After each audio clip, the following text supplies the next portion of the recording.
अस्सलाम वालेकुम नाज़रीन, मैं अब्दुल मोमिन जनू तव्हां ख़बर ॾियूं था त काज़िम लॻोंगुण सदर आसिफ ज़रदारी जे अबाणे ॻोठ फतो ज़रदारी जे रहवासियुनि अहल सुन्नत सां तालुक़ रखंदड़ हाफ़िज़ मोहम्मद दाइम ज़रदारी, हाफ़िज़ मोहम्मद सैफ़ुल ज़रदारी, चनेसल ज़रदारी, मौलवी इरफ़ान अहमद ज़रदारी, ग़ुलाम नबी ज़रदारी जी अॻवानीअ में थाणे खां प्रेस क्लब काज़िम ताईं रैली कढी एहतिजाजी मुज़ाहिरो कयो वियो। उन मौक़े ते हुनजो चवणो हो त ॿ ॾींहं अॻु में असां मस्जिद में निमाज़ पढ़ी रहियासीं त अहल तशीह सां तालुक़ रखंदड़ रईस आफ़ताब ज़रदारीअ जे भाइटियुनि फ़याज़ ज़रदारी, अरशद ज़रदारी ऐं सानिस गॾु दिलदार ज़रदारी, एजाज़ ज़रदारी, आया ज़रदारी निमाज़ जे वक़्तु मस्जिद जे भरिसां नशे वारी हालत में आज़ादारी शुरू कई त असां उन्हनि खे चयो त निमाज़ पढ़ूं त पोइ भली अवां आज़ादारी कयो त उन्हनि कावड़ में अची निमाज़ुनि खे घटोत ॻाल्हाए ऐं मस्जिद जे अंदरि मातम में शुरू थी विया।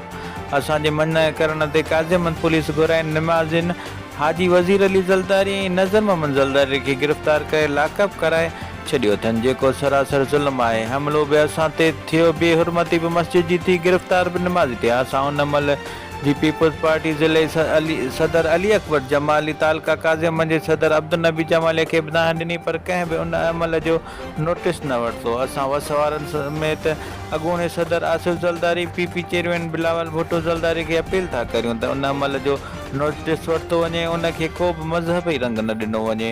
बेगुनाह गिरफ़्तार निमाज़नि खे आज़ादु करे मस्जिद ऐं निमाज़नि ते हमिलो कंदड़नि खे फौरी गिरफ़्तार करे खेनि कानून मूजिबि इबादत गाहुनि जी बेहुरमती करण ऐं फ़िरक़ावार जे आड़ में दहशतगर्दी फैलाइण जी सज़ा ॾेई असां सां इंसाफ़ कयो वञे या आलिम ऐं दीन विच में अची मसइलो हल कराइनि।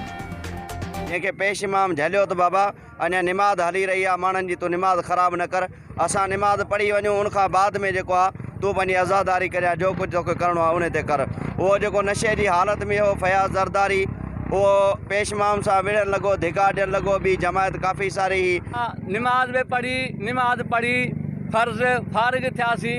मूं हुननि खे चयो वरी तरसो, हिननि चयो तरसंदासीं कोन, मुंहिंजा असां निमाज़ पढ़ूं पोइ तव्हां वञी मातम कयो। ही आया नशे जी हालत में हुया। रईस फ़याज़ हुसैन ज़रदारी जेको रईस आफ़ताब अहमद ज़रदारी जो भाइटियो आहे ऐं रईस अयूब ज़रदारी जो भाइटियो आहे, हाणे नशे जी हालत में असां ते हाला कयो अथनि ऐं विढ़ण जी कोशिशि कई अथनि। असां उन्हनि खे मना कई भई असां निमाज़ पढ़ी निकिरी वञूं, पोइ वञी तव्हां मातम कयो। संद real estate agency sales and purchase, ज़रई ज़मीन, घर, प्लाट, दुकान जी ख़रीदारी, खपाइण या किराए ते ॾियण लाइ राब्तो कयो। प्रोपराइटर हमीद रज़ा अंसारी ऐं शाद ख़ान जुनो। वधीक तफ़सील लाइ विज़िट कयो असांजो वेब चैनल AMJ न्यूज़ काज़ी अहमद।